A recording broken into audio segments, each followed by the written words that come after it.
मला ही गोष्ट कळाली आहे खऱ्या अर्थाने.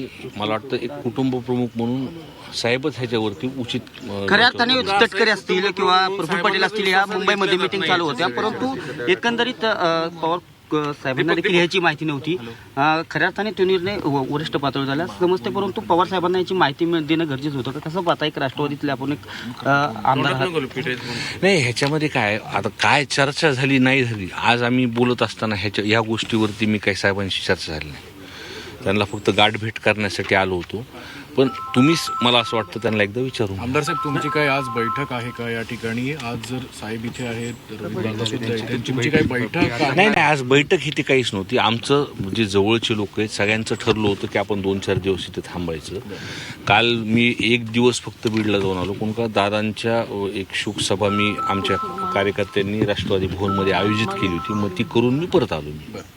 या सगळ्या गोष्टीकडे जसं 2 मताप्रवाह आहेत, या सगळ्या जर गोष्टी लवकर होत असतील, तुम्ही म्हणताय पक्षप्रमुख निर्णय घेतील, पण अशा गोष्टी जर घाईमध्ये कुठे होत असतील तर या थांबणं अपेक्षित आहे असं वाटत नाही तुम्हाला? एक तरुण 10 दिवस थांबायला काय हरकत होती? आता लोकांमध्ये ही चर्चा आहे, पण आता काय त्यांच्या पद्धतीने निर्णय घेतले हे मला माहित नाही. आणि त्याला जोडून एक प्रश्न, जसं तुम्ही आता म्हणाला की कुटुंब एकत्र आलं पाहिजे, दोन्ही राष्ट्रवादी एकत्र येण्यासंदर्भात चर्चा होती. अजित पवारांच्या राष्ट्रवादीमधील काही बड्या नेत्यांचा, त्यामध्ये तटकरे असतील, पटेल असतील, यांचा कुटुंब आणि पक्ष एकत्र येण्यामध्ये अडथळा निर्माण होतो. त्यांचं नावही घेतलं नाही, पण मला तेवढं काही माहीत नाही. पण मी जेव्हा दादांना ही घटना व्हायच्या आधी काही दिवसाआधी मुंबईला भेटलो तर दादा एकदम असे म्हणजे खुश होते. काय कारण होतं मला माहीत नाही, पण चांगल्या पद्धतीने एकत्र होऊन आपण काम करू असं ते मला म्हणलं. तुम्ही जसं म्हणालात की तुम्ही दादांपासून आनंदी होतात की दोन्ही पक्ष जर एकत्र आले, तर आगामी काळात जर जसं म्हणतात साहेब की युवा लोकांवर जबाबदारी दिली तर तुम्ही देखील या संपूर्ण प्रक्रियेत सहभागी स्वतःहून व्हाल का?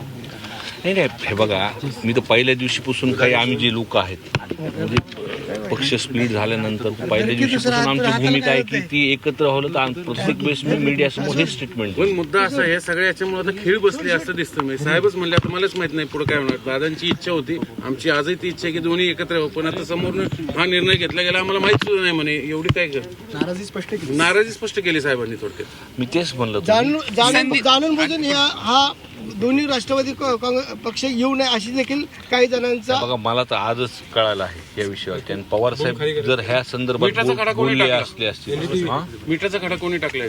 मला असं वाटतं मला ह्या संदर्भात सांगायची नाही. आपण सर्वजण हुशारात, महाराष्ट्राची जनता ओळखून घेऊ. जे तुमच्या गटाचे आमदार आहेत ते अजित पवारांचं नेतृत्व मान्य होतं तुम्हाला प्रफुल्ल पटेल किंवा सुनील तटकरेंचं नेतृत्व मान्य असणार आहे का आगामी काळात?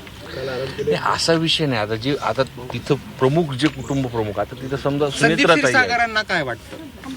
आम्हाला तर कधी वाटतं की पवार कुटुंब एकत्र झालं पाहिजे. पण प्रफुल्ल पटेल असतील, सुनील तटकरेंचं तुम्ही नेतृत्व स्वीकारणार? नाही, त्याच्यामध्ये जर सुनेत्राताई जर तिथं प्रमुख असतील तर ते पवार कुटुंबातलेच आहेत. आणि उद्या जर राष्ट्रवादी एक झाले आणि एनडीए गटामध्ये सहभाग व्हायची अशी वेळ आली तर त्यावर तुमचं काय मत असेल? मी फार लहान आहे, मला तुम्ही हे करू नका. मला एवढं, मी एक लहान कार्यकर्ता आहे, खाली तळागाळात काम करणार आहे. मोठे साहेब आहेत, रोजगार आहेत, तुम्ही त्यांना विचारलं, सुप्रियात आहेत, तुम्ही बोला.